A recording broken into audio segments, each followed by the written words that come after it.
নমস্কার, কেমন আছেন সবাই? আমার নতুন একটা ব্লগে আপনাদের সবাইকে স্বাগত। তো আমি তো ঘুরতে গেছিলাম, এটা সবাই জেনে গেছেন এতক্ষণে। তো আমি যাওয়ার আগে কি কি করেছিলাম সেটাই আজকে একটু শেয়ার করেছি। কারণ যাওয়ার আগে আমি সবসময় যেটা করি আর কি, একটু আজওয়াইনকে আমি ভেজে নিয়েছি, মানে তেলে না, এমনিতে শুকনো খোলায় ভেজে কৌটো ভরে নিয়েছি। হাতের কাছে সবসময় ওষুধ বিষুধ থাকে না, তো এটা কৌটোটা ব্যাগের মধ্যে রেখে দেওয়া যায় যখন খুশি তখন। আর ফ্রিজটা ভালো করে পরিষ্কার টরিষ্কার করে পেপার দিয়ে যায়, কেন কি বন্ধ করে রেখে যায়, তো নাহলে কালো কালো ছোপ পড়ে যায়। এই জন্য পেপার দিয়ে রাখলে সেগুলো আর পড়ে না, আর একটা গন্ধও হয় না। আর সব ভিতরে জিনিসপত্র সব বের করে ধুয়ে টুয়ে রেখে দিয়ে যাবে, না আসলে কোনো কষ্ট না হয়। কিন্তু ওই যাওয়ার আগে চলে গেছি আবার একটু মিষ্টির দোকানে, শুকনো মিষ্টি কিছু কিনে নিয়ে যাব যেন খাওয়া যায় আর কি রাস্তায়। এই জন্য গেলেই তো একটা নতুন জায়গা, সব কিছু হাতের কাছে পেয়ে যাব না, এই জন্য নিজের একটু তৈরি করে রেখে তৈরি হয়ে যাওয়া ভালো আর কি। এই জন্য আমরা এখানে গেলাম, শেরওয়ালি বলে আমাদের আগরতলা শহরে বেশ ভালো একটা বিখ্যাত দোকান আছে। ওইখান থেকে আমি কিছু শুকনো মিষ্টি কিনে নিয়ে এসেছি। আর এখন ব্যাগে ঢুকিয়ে নেবো, এটা হাতের কাছেই থাকবে, আমি হ্যান্ড লাগেজে নিয়ে নেব। একটু মুড়ি ঢুকাবো, আম কেটে নিয়েছি, এখন তো ভালো ভালো আম পাওয়া যাচ্ছে। কেটে বিস্কিটের কৌটো নিয়েছি, মিষ্টি নিয়েছি, তারপর এখানে মিষ্টিগুলো নিয়েছি, শসা কেটে নিয়েছি, সবগুলোই প্রয়োজনীয় জিনিস, আর এমনি করে খেয়ে নেওয়া যাবে, তো এই জন্য নিয়ে নেওয়া।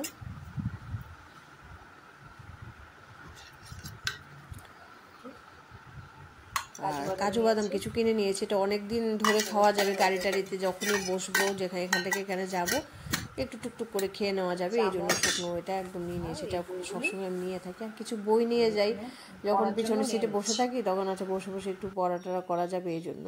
আর ম্যাগি না চাউমিন নিয়েছি, সবার জন্য কোটো কোটো করে নিয়েছি, আর বাড়তে টাড়তে লাগবে না, বেড়ে দিতে হবে না, সবাই একদম নিয়ে খেয়ে নিতে পারবে। আর এখানে আমার পাখিগুলি যা আসে রোজ দিন সকালবেলা, ওদের জন্য একটু বিস্কিট রেখে আমি সিঁড়ির মধ্যে কোটো করে রেখে গেছি, অর্চনা আসলে সেগুলো দিয়ে দেবো। ও বলেছে ও ভিতরে ঢুকবে না, ঘরের ভেতরে ভাল লাগে না ওর আমি না থাকলে, এই জন্য এটা সিঁড়িতে রেখে গেছি। আর এই গাছগুলো কয়েকটা গাছ, এগুলোতে বেশি জল দিলে তো গাছটা মরে যায়, ইনডোর প্লান্ট এগুলো, তো এগুলো একটু উপরে তুলে রেখেছি, না হলে অর্চনা এগুলোর মধ্যে জল দিয়ে দেবে, তাহলে গাছগুলো মরে যায়। তো আমরা রেডি হয়ে চলে যাচ্ছি। এখানে গিয়ে দেখা হয়ে গেল বৌদি, নিহারিকা, ওরা সব আগেই তৈরি হয়ে চলে এসছে, আমাদের একটু আগেই ওরা পৌঁছে গেছে, আমরাও গেছি। এখানে এই যে দীপ আমার দাদা ছিল, ওর জন্যই যাওয়াটা সম্ভব হচ্ছে, কেন কি আমার দ্বারা তো সম্ভবই হতো না একা একা এত দূরে যাওয়া। ও বললো ওই দাদার তো এক্সপায়ার করেছেন, 1 বছর হয়েছে, তো দাদার অস্থিটাও আমরা ত্রিবেণী সঙ্গমে করবো। এই যে টিন, ওকে তো অনেক ডাকাডাকি করেও পাওয়া যাচ্ছে, খোলা জায়গা পেয়ে খুব দৌড়াদৌড়ি করছে। ও কি একটু হাসো, তাই করো না, ওকে ও এখন ছোট করবে, জায়গা পেয়েছে। হঠাৎ দেখা হয়ে গেল আমাদের ইন্ডিগোর একজন বিমান সেবিকা, এয়ার হোস্টেস, তাকে একটু ছবি তুলে নিলাম। টিনটিনের সঙ্গে খেলা করছিল, টিনটিন তো দৌড়ে দৌড়ে এখানে যায় সেখানে, সময় কাটানোর জন্য আমিও একটু ভাবলাম ওর সঙ্গে খেলি, কিন্তু ওকে ধরে রাখা কার সাধ্যি, ও ছুটবেই ছুটবে, খাওয়া দাওয়ার নাম নেই, শুধু ছুটতে থাকে।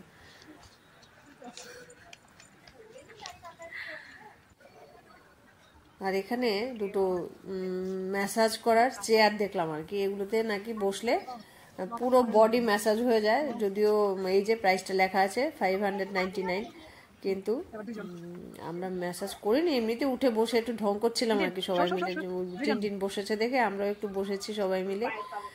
খুব ভালো নাকি লাগে, সব পুরো বডি একদম ম্যাসাজ করে দেয়, পাটা সব মানে জুতো খুলে ভিতরে একদম খাপে খাপে বসে যেতে হয় আর কি। তো দেখলাম, বসে দেখি কোনোদিন যদি করতে পারি করবো, কিরকম লাগে সে অভিজ্ঞতাটা সঞ্চয় করতেই হবে কোনো না কোনো দিন। আর সত্যি কথা এবারে যাওয়াটা সম্ভব হয়েছে দ্বীপের উৎসাহে। দ্বীপ আমাকে বললো যে পিসি চল, আমরা তো যাবো, তো আমারও ভ্যাকেশন ছিল বলে আমি আর না করিনি। এমন সুযোগ আর কাছের মানুষ যাচ্ছে, এই সুযোগটা হাতছাড়া করে লাভ নেই। তো আমরা বেশ মজা হবে, টিনটির সঙ্গে থাকাতে আরো খুশি হয়েছি যে খুব ভালো লাগবে। এখানে কি আছে? গোপাল আছে?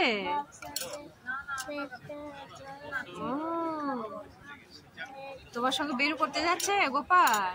হ্যাঁ, আমরা ব্যাঙ্গালোর থেকে এসেছি, নিয়ে এসেছি, আবার যাওয়ার সময় আবার নিয়ে যাচ্ছি। ওই বাচ্চাটা গোপাল নিয়ে এসেছিল ছোট্ট একটা ব্যাগে করে, কিউট একটা ব্যাগ, কিউট একজন গোপাল, বেশ ভালোই লাগলো। তারপর আমরা তৈরি হয়ে প্লেনে ওঠার দিকে চলে যাচ্ছি। এখন আমরা যাব কলকাতা এয়ারপোর্টে, কিছুক্ষণ থাকতেও হবে, তারপর আমরা যাব বেনারস একদম সোজা।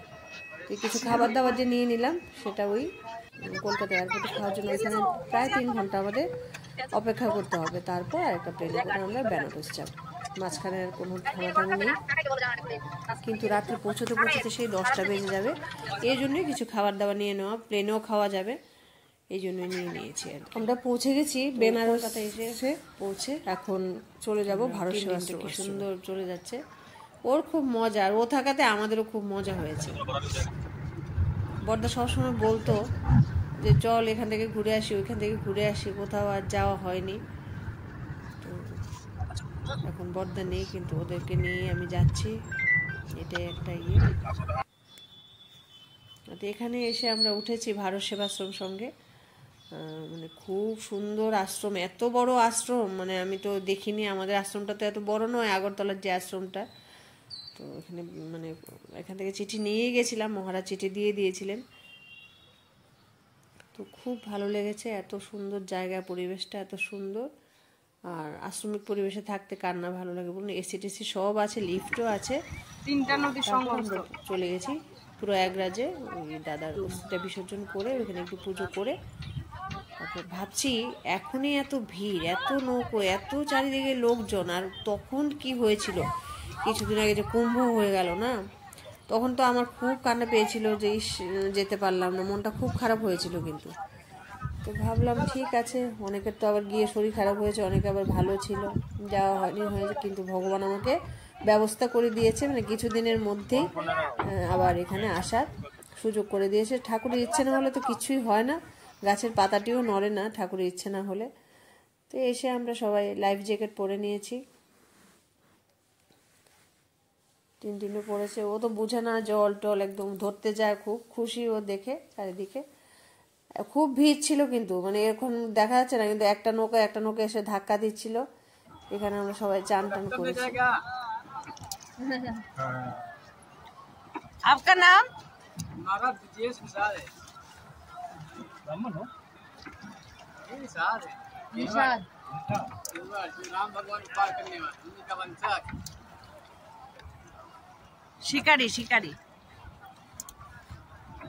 আমি ওনাকে বলছিলাম যে আমি একটু নৌকাটা চালাবো কিনা। উনি বললেন দেখতে যত সহজ মনে হয় এত সহজই নয়, কাজটা খুব কঠিন আছে। সত্যি আমরা বুঝতে পারি না, কষ্ট আছে এই কাজগুলি করার। আমরা চান টান করে নিয়েছি, এখানে চান টান করে আমরা ফিরে আসছি। এই সাধু বাবার সঙ্গে আবার একটু দেখা হয়ে গেল, বলছে আয় একটু আশীর্বাদ করে দিই। ঠিক আছে চলো। আপনারা কে কে গেছেন? আর যারা নতুন দেখছেন ওদেরকে বলছি একটু সাবস্ক্রাইব করে দিও, লাইক করে দিও। আর যারা পুরনো আছো তোমাদের তো অসংখ্য অসংখ্য অসংখ্য ধন্যবাদ, আমার সঙ্গে আছো বলে। আমার সঙ্গে ঘুরতে থাকো। আমি মোট 10 দিনের একটা ট্যুর, বেশ একদম ঝটিকা সফরে অনেকটা জায়গা কভার করেছি। কিন্তু মনে হয় যে কিছু কিছু জায়গায় এটা একটা সতীর 51 পিঠের এক পিঠ, একটা এরকম মানে যেখানে যেখানে গেছি কিছু কিছু জায়গা, যেমন হরিদ্বার, বেনারস, আমার মনে হয়েছে বা ঋষিকেশ, আরও কয়েকটা দিন থাকলে হয়তো ভালো ছিল আর কি। এত ঝটিকা শহরে সব কিছু সম্ভব হয় না, তো মোটের উপরে ভালো করে কাটিয়ে আসলাম। তো আপনারা যাবেন, দেখবেন, আমার পাশে থাকুন। দেখা হচ্ছে আমার নতুন একটি ব্লগে।